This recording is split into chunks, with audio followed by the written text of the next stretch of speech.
അപ്പം അത് നമ്മൾ ഏറ്റവും ഫണ്ടമെന്റൽ ആയിട്ട് ലൈഫിനെ കുറിച്ച് നമ്മുടെ ഈ ലൈഫ് എങ്ങനെയാണ് എക്സിസ്റ്റ് ചെയ്യുന്നതെന്നുള്ളതിന്റെ ഏറ്റവും പ്രധാനമായിട്ടുള്ള ഒരു ചോദ്യമാണ് അത് വരുന്നത്.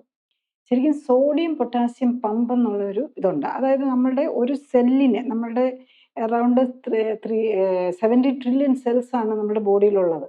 അപ്പൊ അതിന് ഓരോ സെല്ലിലും നിലനിർത്തുന്നത്, അതിന്റെ ഇന്റഗ്രിറ്റി നിലനിർത്തുന്നത് സോഡിയം പൊട്ടാസ്യം പമ്പാണ്. ഈ റെസ്റ്റിംഗ് സ്റ്റേജിൽ നമ്മുടെ സോഡിയം പൊട്ടാസ്യം പമ്പ് നിലനിർത്താൻ വേണ്ടിയിട്ട് ഏകദേശം നമ്മളുടെ 40-70% ഓഫ് ദി എനർജി, നമ്മൾ ഉപയോഗിക്കുന്ന എനർജി ഈ സോഡിയം പൊട്ടാസ്യം പമ്പ് മെയിൻറ്റെയിൻ ചെയ്യാനാണ്. അതായത് അത് സോഡിയം അങ്ങോട്ടും ഈ സെൽ, നമ്മളെ ഓരോ സെല്ലിനും മെമ്പറൈൻ ഉണ്ടല്ലോ, അതിൽ അങ്ങോട്ടും ഇങ്ങോട്ടും ക്രോസ് ചെയ്തുകൊണ്ടിരിക്കും. അപ്പം നമ്മളുടെ ബ്രെയിനിനെ സംബന്ധിച്ചിടത്തോളം എന്തുകൊണ്ടാണ് ഈ ബ്രെയിന് ഈ നെർവ് സെൽസ് ആക്ച്വലി ഈ സോഡിയം ഈ 70% യൂസ് ചെയ്യുന്നത് ബേസിക്കലി ബ്രെയിനിന്റെ ആക്ടിവിറ്റീസിൽ ഈ സോഡിയം പൊട്ടാസ്യം പമ്പ് മെയിൻറ്റെയിൻ ചെയ്യാനാണ്. കാരണം റെസ്റ്റിംഗ് സ്റ്റേജിൽ ബാക്കിയുള്ളതൊന്നും അത്രയധികം ആക്റ്റീവ് ആകുന്നില്ല, ബ്രെയിനും നെർവ്സും ആണ് ആക്റ്റീവ് ആകുന്നത്. അതിനാണ് ഈ 40-70% ഓഫ് നമ്മുടെ എനർജി യൂസ് ചെയ്തുകൊണ്ടിരിക്കുന്നത്. അത് ഈ നമ്മളുടെ ന്യൂറോൺസ് വർക്ക് ചെയ്യുമ്പം ഈ ഇതിൻ്റെ ഈ നമ്മളുടെ ബ്രെയിനിൽ നിന്ന് നമ്മൾ ശ്വാസം എടുക്കാനും ഹാർട്ട് ബീറ്റ് ചെയ്തുകൊണ്ടിരിക്കാനും വയറിനകത്ത് ഡൈജഷൻ നടക്കാനും നമ്മുടെ ഈ സെൻസസിനെ എല്ലാം വർക്ക് ചെയ്യിപ്പിക്കാനും ഒക്കെ ഉള്ള നമ്മളുടെ ന്യൂറോൺസ് വർക്ക് ചെയ്തുകൊണ്ടിരിക്കണം. അപ്പം ഈ ന്യൂറോണിൻ്റെ ആക്ടിവിറ്റിക്കകത്ത് ഇതിനകത്ത് നടക്കുന്ന ഈ സോഡിയം പൊട്ടാസ്യം പമ്പിൻ്റെയാണ്.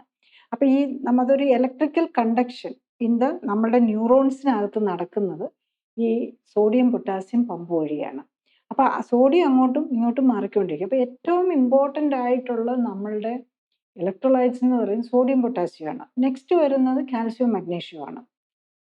അപ്പം ഈ സോഡിയം പൊട്ടാസ്യം തെറ്റിക്കഴിഞ്ഞു കഴിഞ്ഞാൽ നമുക്ക് വളരെ, ഇപ്പം നമുക്കറിയാമല്ലോ, ഇപ്പം പലരും കേൾക്കാറുണ്ട് സോഡിയം ഒത്തിരി താന്നു പോയി, തലകറങ്ങി വീണിട്ട് ചെന്ന് കഴിയുമ്പോൾ സോഡിയം കുറഞ്ഞു പോയി എന്നുള്ളത്. അപ്പം അത് വളരെ കോമൺ ആയിട്ടുള്ള ഒരു കണ്ടീഷനായി മാറുകയാണ്. അപ്പം നമ്മൾ ഇപ്പോൾ ഈ ക്ലിനിക്കലി സപ്പോർട്ട്, ഞാൻ ലൈഫ് സ്റ്റൈൽ കറക്ഷനാണ് ആൾക്കാർക്ക് കൊടുക്കുന്നത്. അപ്പം അതിന് മുമ്പ് നമ്മൾ എല്ലാവരുടെയും ഇലക്ട്രോലൈറ്റ്സും നോക്കാറുണ്ട്.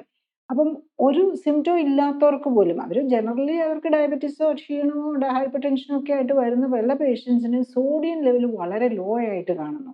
അതിന് കാരണം എന്താണെന്ന് ചോദിച്ചു കഴിഞ്ഞു കഴിഞ്ഞാൽ, ഇപ്പം നമ്മൾ ഈ ഒത്തിരി ബി പിക്കൊക്കെ മരുന്ന് കഴിക്കുന്നുണ്ടല്ലോ. അപ്പം പലരോടും പറയും ബി പി ഉള്ളൊരു സോഡിയം ഉപയോഗിക്കരുതെന്ന് പറയും.